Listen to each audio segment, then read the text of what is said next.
Durante la primera mitad del siglo XX, Colombia vivió una época de relativa paz.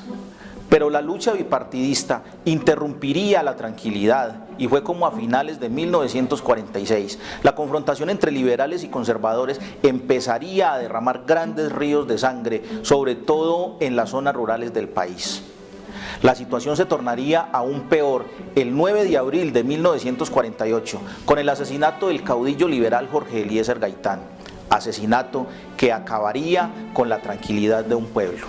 Es así como comienzan a conformarse pequeños grupos revolucionarios bajo un idealismo comunista y socialista, dando inicio a un conflicto armado nocivo para el país.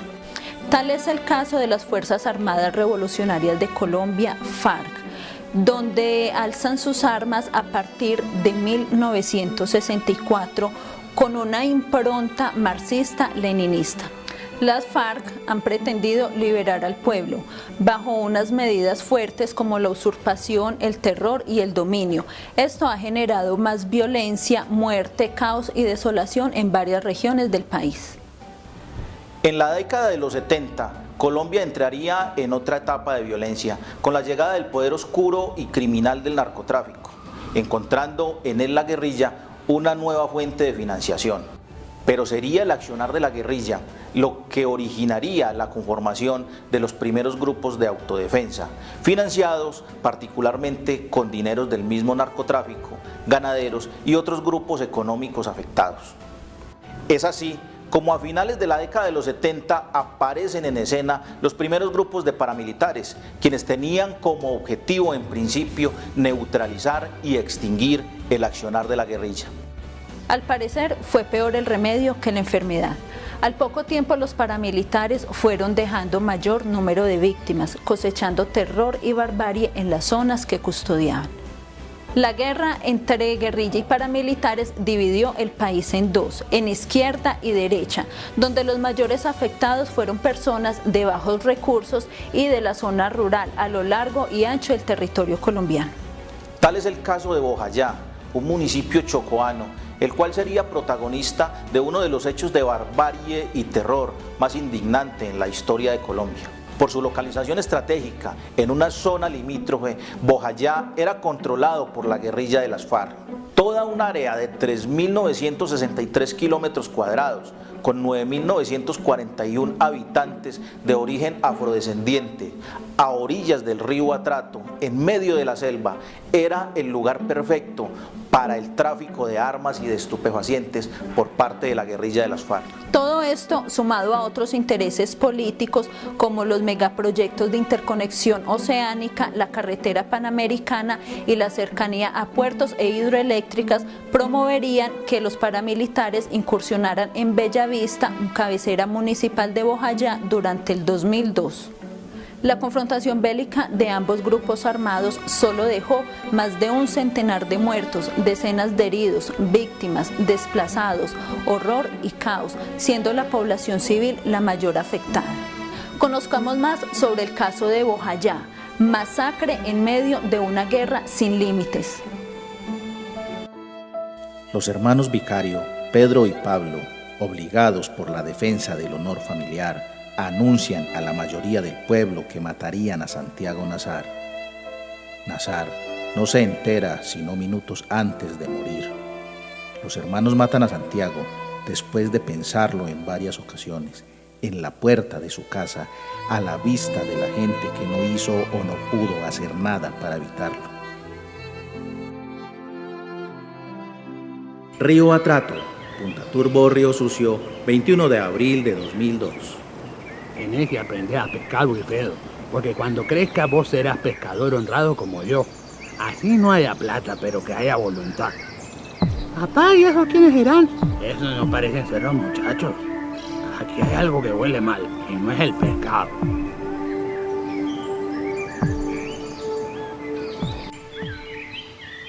Comandante Manteco, aquí están los fusiles AK-47 que nos enviaron los camaradas. ¿Qué ordena?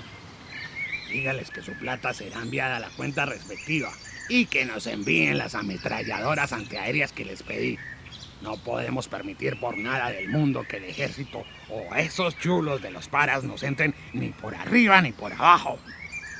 Y recuerde acordonar el área con 3 anillos de seguridad para esta noche. Tenemos que sacar las 200 panelas de coca que están pidiendo en Panamá. Al que me vea de muy bocón en el pueblo, ya saben, me lo traen y le ponemos las botas, pero en la cara. 7 embarcaciones con 300 paramilitares atravesaron diversos puestos de control de las fuerzas públicas. Punta Turbo, entrada y salida de Río Sucio, sin que se registraran incidentes ni detenciones. Venían provenientes de Turbo y su destino final era el corregimiento de Bellavista en el municipio de Bojayá, Chocó. Señores, somos las Autodefensas Unidas de Colombia y con el fin de mantener la seguridad en el pueblo, les vamos a hacer una requisa. También por ahí derecho para encontrar los que le colaboran a los tráfugas de la guerrilla. Disculpe, comandante, pero nosotros somos gente de paz. Si se quieren matar entre ustedes, háganlo en otro lado, pero no nos expongan a todos, que nosotros nada tenemos que ver en su conflicto. Vinimos a hacer justicia por nuestra cuenta. Y ya que usted está tan amangualado con la guerrilla, acompáñenme a dar un paseíto al río. Comandos, enséñenle al señor cómo es que se le debe hablar a un comandante de la SAUCE.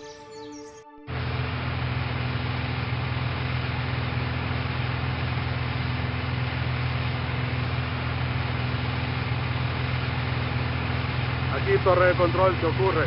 Para informar que estoy sobrevolando por las selvas del Chocó sobre el río Atrato y acabo de observar un grupo armado de entre 300 a 400 hombres amenazando a los habitantes del lugar. Y al otro lado del río hay como 1000 guerrilleros y donde se encuentren puede haber una matazón. Daremos parte a las autoridades. Cambio y fuera. 8 días después, el defensor del pueblo, Eduardo Cifuentes, se entera de la situación, informando de una inminente incursión de 300 paramilitares en el corregimiento de Bellavista, Bojayá. La información replicó en varias personalidades del Estado y de las Fuerzas Armadas, como en el ministro de Defensa, Gustavo Bell, el comandante de las Fuerzas Armadas, Fernando Tapia, el gobernador del Chocó y el gerente de la Red de Solidaridad Social. En dicha alerta, la Defensoría del Pueblo solicitaba puntualmente, abro comillas, se adopten medidas para que otorguen una directa atención a los sucesos que en forma reiterada alertan la tranquilidad de las poblaciones chocoanas. Boca de Arquía, 25 de abril de 2002. Espero que entiendan que estas provisiones que les estamos incautando son para contribuir a la lucha por la liberación del pueblo colombiano.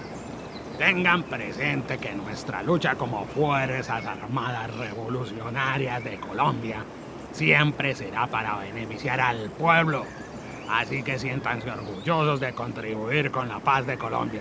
Mientras nosotros vigilemos el territorio, saben que nada malo les ocurrirá. Esta acción empeoraría el ya agudizado conflicto, pues las embarcaciones asaltadas pertenecían a la ACIA, Asociación Campesina Integral del Atrato, que transportaba los insumos para abastecer las tiendas comunitarias de toda la región del Atrato Medio. Punto Conto, 26 de abril de 2002. Señoras y señores, presten mucha atención. Como les venía diciendo, ya es un hecho que los grupos de autodefensa están incursionando en la zona. Es muy probable que al encontrarse con la guerrilla se desaten combates. No queremos que ninguno de ustedes resulte afectado. Por eso queremos que si llegan a percibir hostigamientos, se resguarden en edificaciones hechas en cemento o en materiales rígidos como esta. ¿Pero qué es lo que me está diciendo, morocho? Que eso es lamezuelas de los paramilitares se nos están metiendo. Así como lo oye, camarada Manteco. No se le despegue a la defensora del pueblo ni un solo instante. Para mí que esa vieja es la que le está llevando información a los chulos. Municipios como Bojayá y Vigía del Fuerte, infectados hasta los tuétanos por la plaga guerrillera, ya fueron librados del mal, pero la lucha apenas comienza. Así que don Joherman Sánchez alias Manteco y su séquito de vagos Comiencen a rezar porque van a conocer la mano de las AUC lideradas por Freddy Rendón Herrera, su servidor, el alemán. Más allá de estos antecedentes y del inminente riesgo que esto implicaba para la población civil, el gobierno no tomó las precauciones necesarias y a causa de esto se empezaron a dar los primeros enfrentamientos. El 1 de mayo del año 2002, a las 6 de la mañana, en el municipio de Vigía del Fuerte, paramilitares y guerrilleros empezarían a enfrentarse, desplazándose posteriormente hacia Bellavista. Al percatarse de esto, la población civil acudió a la iglesia San Pablo Apóstol, a la casa cural, a la casa de las misioneras agustinas para refugiarse, al ser estas las únicas construcciones de material dentro de la localidad. Para una población de tan escasos recursos, la fe católica es su mayor tesoro y el único escudo que los pudiese salvar de la barbarie. Durante los enfrentamientos que centelleaban día y noche, la población albergada en los refugios sumó casi 1.500 personas. La acción humanitaria de los padres Janeiro Jiménez Atencio, Antonio Mena y Antún Ramos menguaba la impaciencia colectiva en momentos de emergencia. Iglesia San Pablo Apóstol, Bellavista, 2 de mayo de 2002.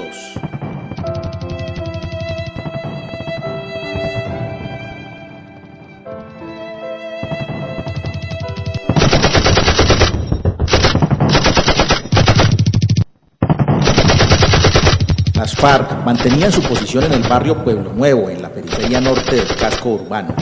Los paramilitares continuaban ubicados alrededor del área central de Bellavista, protegiéndose entre los edificios y particularmente en el anillo de cemento situado frente a la iglesia, a la casa cural y a la casa de las misioneras, exponiendo así a la población civil, los cuales se convirtieron en escudos humanos.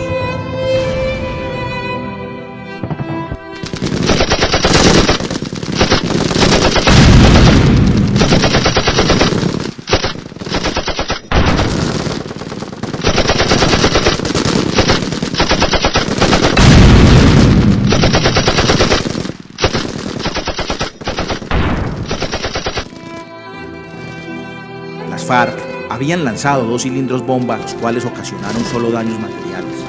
El padre, Antún Ramos Cuesta, pensó que las balas no podrían atravesar las paredes de las casas de material, pero se imaginó lo que significaría si un cilindro diera contra la iglesia.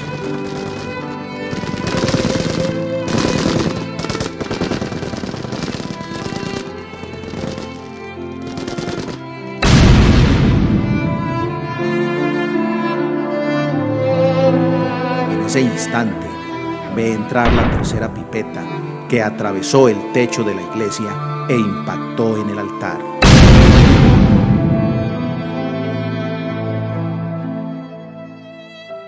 El impacto de esta tercera pipeta acabaría con la fe y las esperanzas de todo un pueblo. 79 muertos, 115 heridos, entre ellos 48 menores, fue el resultado del lanzamiento del cilindro bomba por parte del bloque José María Córdoba de las FARC. Esta masacre conllevaría a un gran desplazamiento masivo, el más grande en la historia del país a causa de una sola acción, puesto que en las poblaciones vecinas, a causa del temor, salieron desplazados también para huir de la guerra. Aún así, las FARC lanzaron una cuarta pipeta que cayó en la casa de las misioneras, pero no hizo explosión, reiterando de esta forma su accionar bélico y su desinterés por el clamor del pueblo. Como consecuencia, unos de los sobrevivientes de la masacre escaparon del recinto para internarse en el área rural y otros atravesaron el fuego cruzado con banderas blancas y reivindicando su condición de población civil, guiados por el sacerdote Antún Ramos. De esa manera lograron acercarse a las embarcaciones, cruzar el río y arribar a Vigía del Fuerte. Como consecuencia de los sucesos de Bellavista, la oficina en Colombia del Alto Comisionado para los Derechos Humanos procedió a realizar una ardua investigación con el fin de establecer los verdaderos culpables de la masacre. Con dicha investigación se concluyó que el principal grupo responsable de la masacre, sin lugar a dudas, fue el grupo guerrillero de las FARC-EP, quien reconoció públicamente haber lanzado el cilindro bomba. Como segundos responsables se encontraron a los paramilitares de las AUC por haber expuesto e incrementado el riesgo hacia la población civil ante los peligros de las acciones militares, violando los principios de distinción y de inmunidad de la población civil. Pero también se encontró como responsable al Estado colombiano por su inacción, por no cumplir con sus funciones, por no ocuparse de prevenir y por no responder ante las alarmas.